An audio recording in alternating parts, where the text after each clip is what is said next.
Alright, last video I introduced you guys to the infamous Claire the Rabbit, the absolute girl boss who went around stabbing people, whose parents had some shady, unspecified business, and whose parents hated her for having bad taste in fashion. If you have no idea what the heck I'm talking about, I suggest go watching that video before you watch this one, because, Claire has a lot of backstory. All of it bad. It's definitely experience, to say the least. But if you're already familiar with Claire, first off, I'm sorry. Second off, welcome back. I mentioned last time that I'd already created a redesign and a new story for her, and now I'm excited to share it with you. Before I get carried away on an intro, let's roll that speed paint. Okay, let's get some housekeeping things out of the way first. I sadly don't have the sketch for the speed paint. Sorry about that.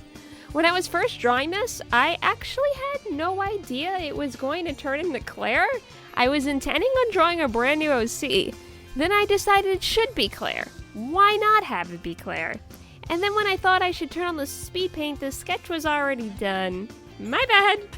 I also drew her in my normal style instead of my very rusty, out of practice Sonic style, because I wasn't even planning on making this Claire, but then magic happened, so here we are.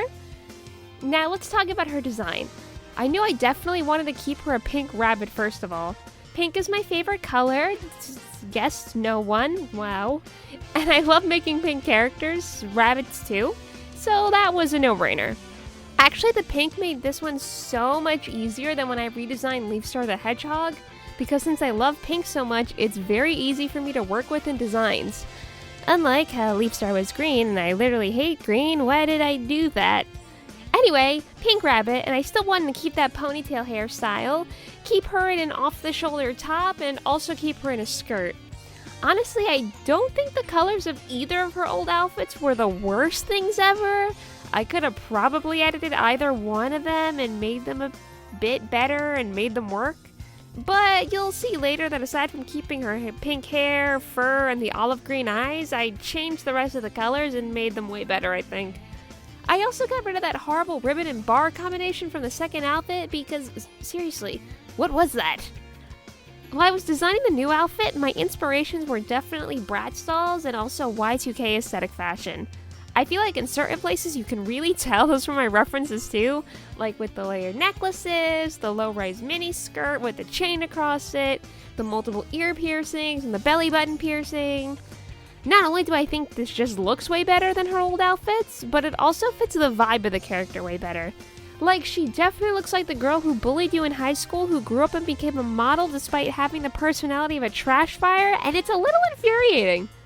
Oh yeah, did I mention she's a model now? We'll get to that. But real quick, I just want to point out something funny, in that I definitely have design traits I use over and over.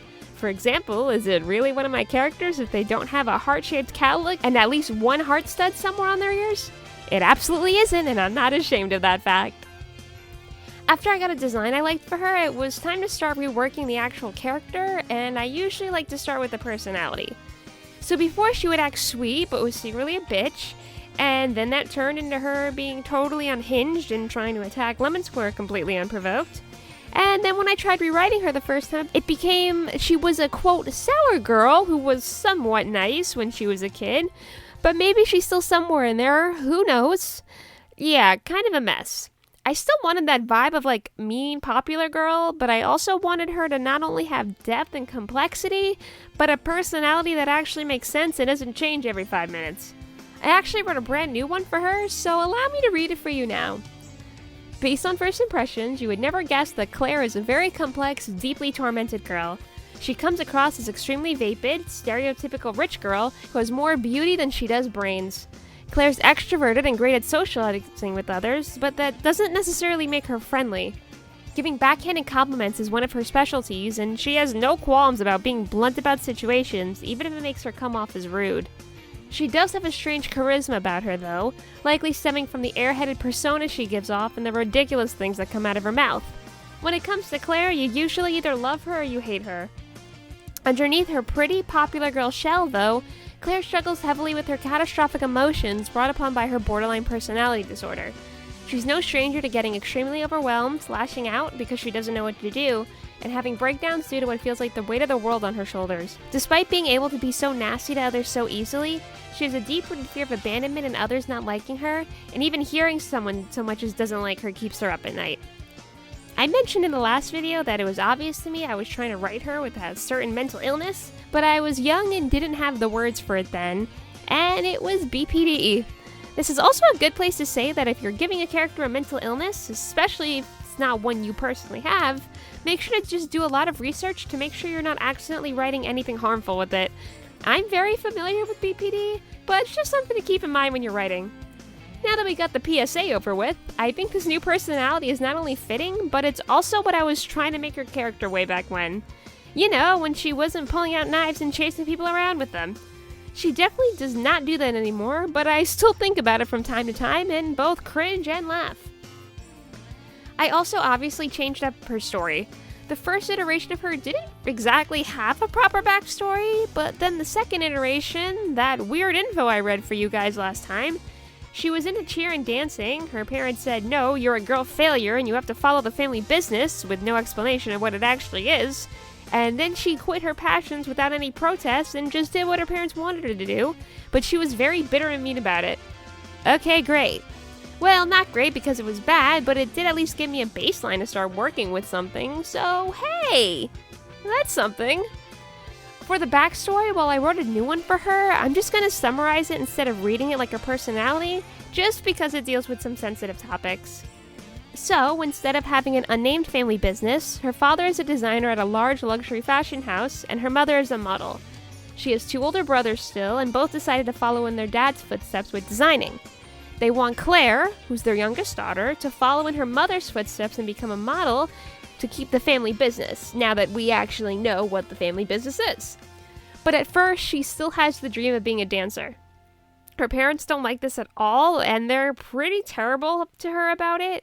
And after a series of pretty traumatic events, Claire basically decides she's tired of fighting in this constant struggle and gives in to what her parents want, even though it's not what she wanted. I think with the new personality and story, she definitely feels like a real, actual character now instead of just some shitpost from a 12-year-old.